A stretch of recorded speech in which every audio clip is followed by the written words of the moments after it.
Bonsoir à toutes et à tous, ravi de vous retrouver pour votre rendez-vous l'échiquier international en direct sur Al24 News. Ce soir, nous allons revenir sur le scandale du Marocgate.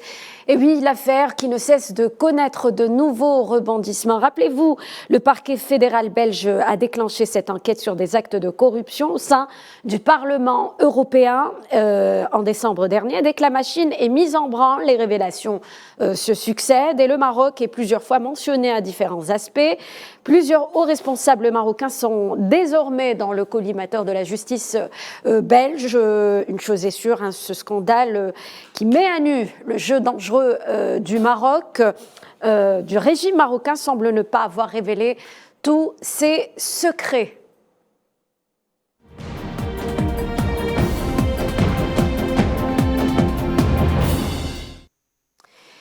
Dernier rebondissement dans ce scandale, ces révélations du quotidien français Le Figaro, selon lesquelles la justice belge aurait transmis aux autorités françaises des mandats d'arrêt contre plusieurs responsables marocains impliqués dans le scandale de corruption. Sauf que la France hésiterait à les remettre à la justice belge.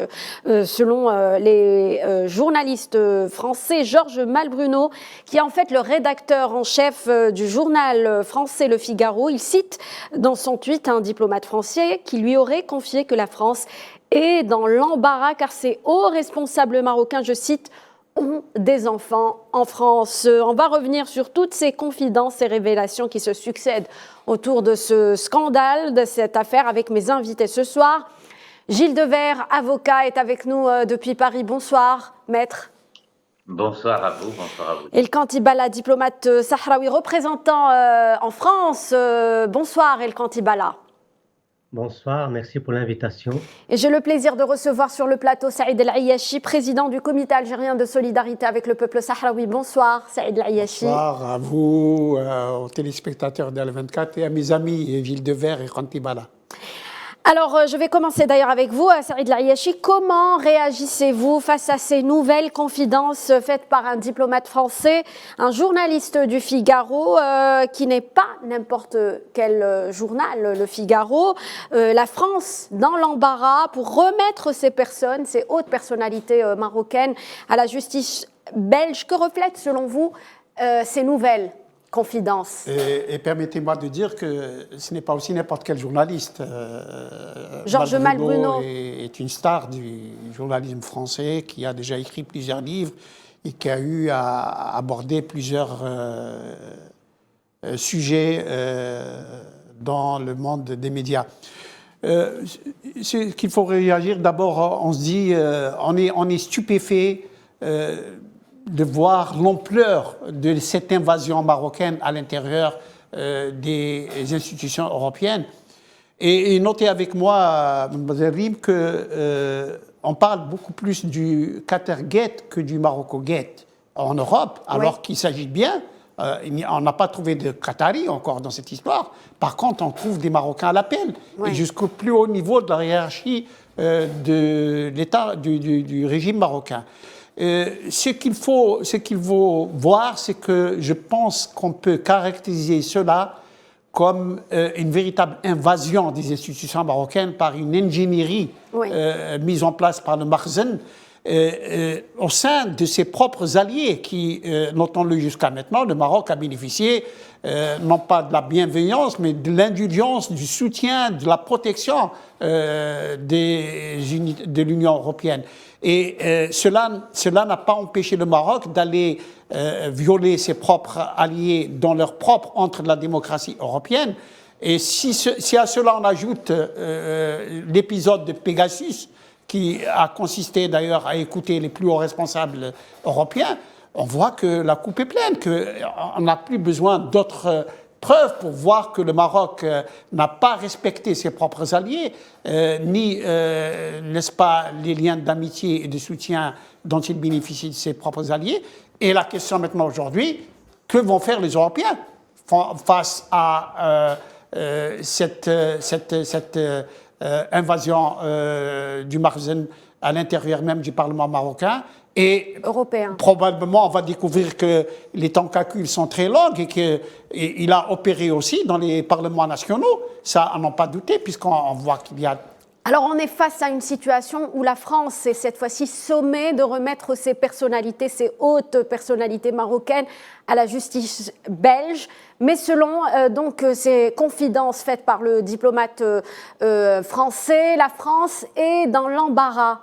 Que révèlent selon vous de telles confidences, Saïd Al-Ayachi? Elle révèle tout simplement que cette gêne française face à une demande expresse des magistrats belges doit, n'est-ce pas, se traduire par une position qui doit être claire, où elle livre ces responsables marocains qui sont demandés par la justice. Et on sait que la justice belge ne plaisante pas avec ce genre de situation. Ou alors la France veut protéger des responsables marocains qui sont coupables donc, de ce comportement tout à fait intolérable, inadmissible. Et à ce moment-là, les masques sont tombés. À ce moment-là, il ne faut pas donner de leçons pour dire nous appliquons le droit ici et on ne le respecte pas là. Ce double standard, maintenant, nous fatigue vraiment comme il faut, et il faudra que la France se situe si elle protège le droit ou elle encourage la violation du droit. On va justement faire réagir nos deux autres invités. D'abord, Gilles Devers, sur ces nouvelles confidences, sur le fait que la France doit livrer ces personnes à la justice belge. Comment doit-elle réagir? Dans quelle position, dans quelle posture est-elle? Mais écoutez, comme qu'un diplomate cherche à faire de la diplomatie, évidemment, on va le comprendre. La gêne qu'il peut y avoir à mettre en œuvre ces mandats d'arrêt, ça, on le comprend bien. Mais la justice, elle est sec comme un coup de trick quand on est à ce stade-là. Oui. Et il existe des procédés de coopération internationaux qui ont d'ailleurs joué il y a peu de temps dans l'autre sens, quand la France demandait à la Belgique son aide pour l'arrestation d'un imam Iqiyoussen. Donc les règles sont tout à fait récentes, tout ça marche très bien, ce sont des pays qui sont voisins, et au point de vue diplomatique, ils sont mal à l'aise, ils cherchent de l'oxygène, mais au point de vue juridique, ils sont ce qu'on appelle en compétences liées, ils n'ont aucune marge de manœuvre. C'est-à-dire que la seule solution pour que ces mandats d'arrêt ne soient pas mis à exécution, c'est que les personnalités concernées ne mettent plus les pieds en France. Oui. Mais il y aurait une crise juridique et avec des incidences très fortes si la France considérait qu'une demande de mandat qui est faite par la justice belge, c'est finalement on veut ou on veut pas. Non, les règles jouent avec un procédé qui est le mandat d'arrêt européen, qui est une présomption de légalité, et l'arrestation est immédiate, c'est-à-dire que quand il y a un débat après l'arrestation, mais le mandat par lui-même amène à l'arrestation, et que ce soit pour quelque motif, que ce soit personnel, professionnel, que ces personnes se rendraient en France. Donc les diplomates ne sont pas contents, les diplomates sont dans l'embarras, oui. Mais la justice fait son travail de manière implacable et la marge de manœuvre, je la situe à 0. Très bien, il faut rappeler que la relation entre le Maroc, cette affaire intervient alors que la relation entre le Maroc et la France n'est pas au beau fixe depuis un certain temps. Le Maroc, dernièrement, a décidé de mettre fin à la mission de son ambassadeur sans désigner un successeur. El Kanti Bala, comment percevez-vous tous ces développements ? Je pense que ce sont des développements qui sont plutôt positifs, étant donné ce qui vient de se passer tout récemment, notamment l'arrestation de Marc Tarabella, l'eurodéputé belge, l'arrestation de Andrea Cozzolino à Naples par la police italienne. Et aujourd'hui, on apprend via le journaliste Georges Malbruno que la justice belge demande à la justice française de procéder à l'arrestation d'un certain nombre de hauts responsables marocains qui seraient impliqués dans cette organisation criminelle telle que qualifiée par par la justice belge. Donc, on voit là que s'il n'y a pas d'interférence du pouvoir politique sur le pouvoir judiciaire en France, comme le rappelle Maître Dever, la justice est implacable et donc ces responsables marocains seront à n'en pas douter arrêtés dès qu'ils mettent leurs pieds sur le sol français ou probablement sur le sol d'autres États européens.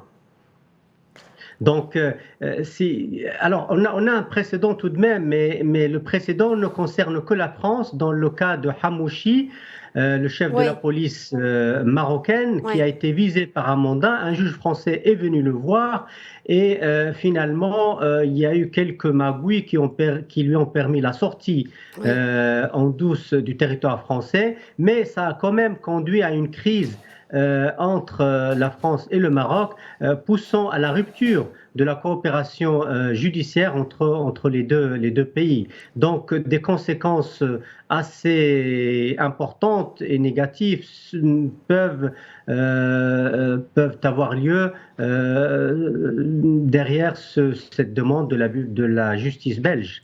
Alors, El Kantibala Saïd El Ayachi a parlé du cas de Hamouchi, bien que le Figaro n'a pas cité donc les noms de ces responsables qui sont visés par ce mandat d'arrêt.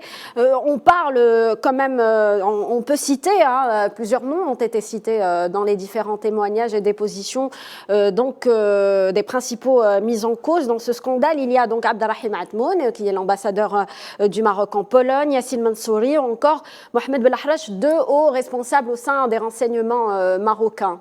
De très hauts responsables, dont l'un est très proche du roi, en l'occurrence Mansouri. Et effectivement, ce qui vient à l'esprit immédiatement, c'est le cas de Hamouchi, il y a quelques années, où il a été signifié donc, un arrêt de justice. Et on se rappelle à ce moment-là comment le Maroc a réagi. Alors évidemment, maintenant, le Maroc a pris la main dans le sac et en plus, ce n'est pas la justice française avec laquelle, sans évidemment jeter la pierre à personne, qui aurait pu peut-être être plus ou moins indulgente. C'est la justice belge qui, on a vu avec combien de sérieux et de célérité aussi, elle a traité l'affaire.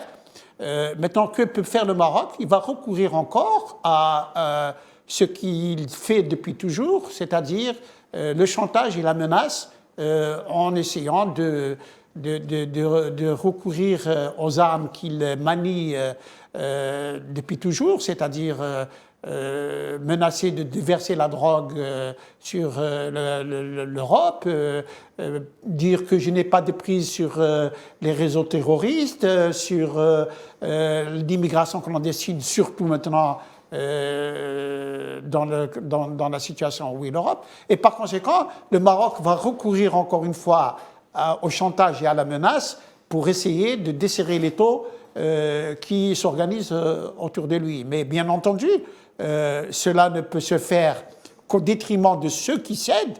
Et à ce moment-là, encore une fois, il faudra bien qu'on nous dise quand est-ce qu'on peut appliquer le droit et quand est-ce qu'on ne peut ne pas l'appliquer et selon quels critères ceci ou cela. Oui, alors vous parlez de chantage, ajouté à la corruption, toujours en lien avec ces révélations.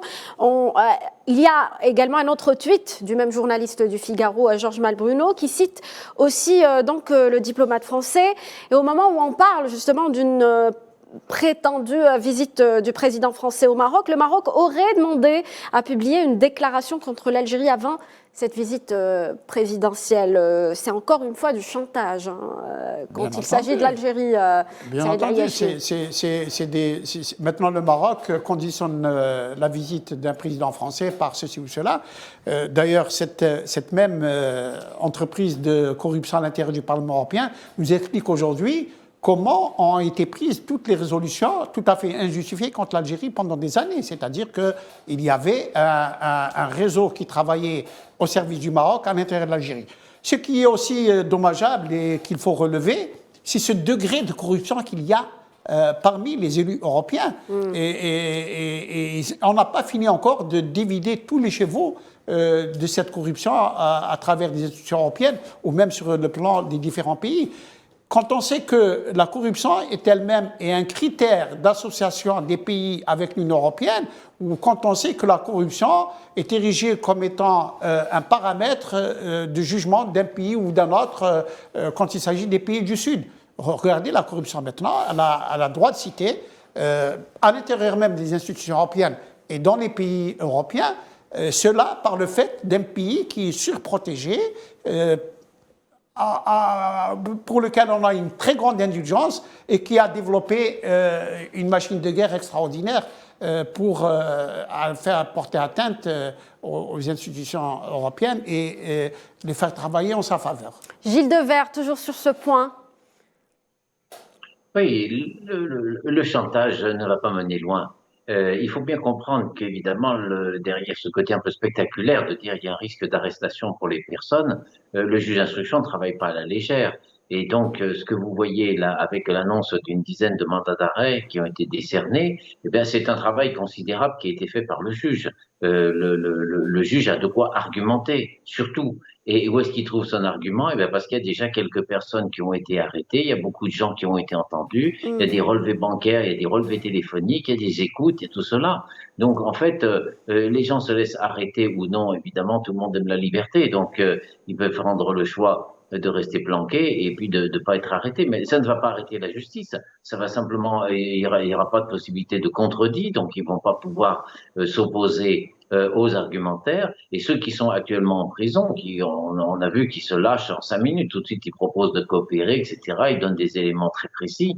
Donc, en fait, moi, je pense que dans le dossier du juge, que pour le moment, personne n'a vraiment connaissance, on en a des bribes, mais des bribes importantes, mais personne ne le connaît, mais il est certain que par rapport à la méthode d'un juge qui enquête sur une affaire financière, avec des sommes qui sont considérables et des implications, des enjeux diplomatiques et politiques de premier rang, il a une montagne de documents, donc le mieux, c'est effectivement de coopérer avec la justice comme l'ont fait les parlementaires. Ils se sont fait prendre, ils ont perdu, ils commencent à perdre, ils ont encore beaucoup à perdre parce que jouer comme cela avec l'honnêteté, jouer avec l'argent public qui ne vous appartient pas et jouer avec des enjeux pour des peuples, ce sont des responsabilités très graves. Donc c'est le basculement de la peine est encore à venir devant eux, mais dans l'immédiat, toute personne raisonnable sait que le juge a tout son canevas qui est en place, il a besoin de quelques déclarations. Si vous venez déclarer, ça complétera le dossier du juge. S'il y a personne, vous vous planquez, c'est un aveu qui est encore plus net. Donc ils sont au bord du précipice, il faut dire les choses comme elles sont. Oui. Et je ferai une petite remarque aussi en appui de ce que disait Madame le docteur Yachi. C'est d'abord les gate de qui? Alors on voit que Qatargate est en train de se marginaliser, oui. C'est le Marocgate, mais c'est quand même, je suis européen, moi, c'est aussi un Européen gate, vu que tous ces parlementaires, ils ont peut-être été achetés par de l'argent marocain, volés aux contribuables marocains, mais ce sont quand même des parlementaires qui sont en train de mettre plus bas que terre les principes de la démocratie en Europe. Et si le Parlement va loin, si le juge va loin, c'est parce que tout le monde se rend compte qu'elle a une épreuve de vérité et qu'ils doivent faire chevalier blanc, ils doivent être plus propres que propres et ils ne vont rien laisser passer. Donc, ma foi, faites-vous arrêter ou ne vous faites pas arrêter, la justice avance. Alors, si vous permettez, j'aimerais revenir sur les relations entre la France et le Maroc actuellement. Pour vous, El Kantibala, est-ce que vous pensez qu'avec toutes ces affaires, toutes ces révélations qui se succèdent, la crise va s'aggraver entre les deux pays, bien que Paris réfute l'existence d'une crise avec Rafah? En tout cas, on voit que la visite du président Macron n'a toujours pas lieu et que tout cela se prépare sur fond de crise à rebondissement. Tout de même, il faut quand même que je rappelle que le Marzen c'est le protégé de la France depuis son indépendance. Oui. Et c'est un régime proxy, c'est un régime qui joue la déstabilisation de la région nord-africaine et au-delà, et on a du mal à le lâcher quelque part. C'est ce qui crée chez les tenants de ce régime un sentiment d'impunité qui leur permettent de franchir toute ligne rouge, toute moralité. Les crises, je peux les citer, depuis l'assassinat de l'affaire Ben Barka jusqu'à la possible arrestation de Hosni Ben Slimane, tout récemment, comme je le disais tout à l'heure, l'affaire Hamouchi et aujourd'hui l'affaire de Maroc Gate. Mais c'est réellement un protégé, mais un protégé encombrant, un protégé qui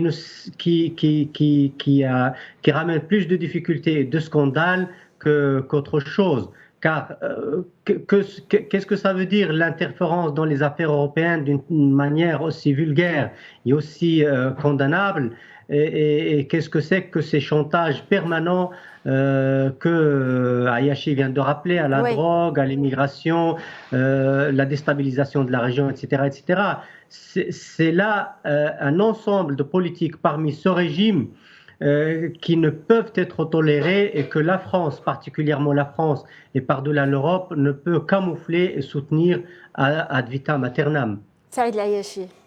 D'abord, cette affaire est très importante parce que d'abord, elle montre cette mentalité tout à fait malsaine et insupportable du régime marocain qui croit que toute personne en Europe, ailleurs, et on parle de l'Europe, est achetable et à un prix. Cela est très insultant, cela est tout à fait insupportable pour les élites européennes en tout cas.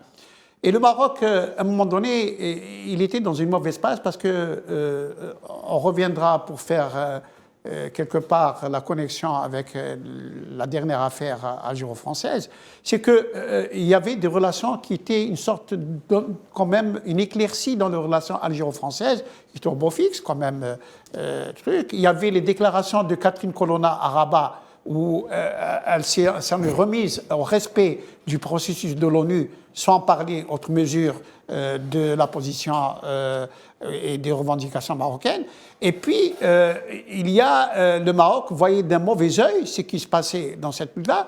Et moi, je suis de ceux qui pensent que ce qui explique ce qui est arrivé à Tunis était en fait un lobby qui a travaillé pour justement, d'une certaine façon, porter atteinte aux relations algéro-françaises parce que, justement, ça a arrangé le Maroc.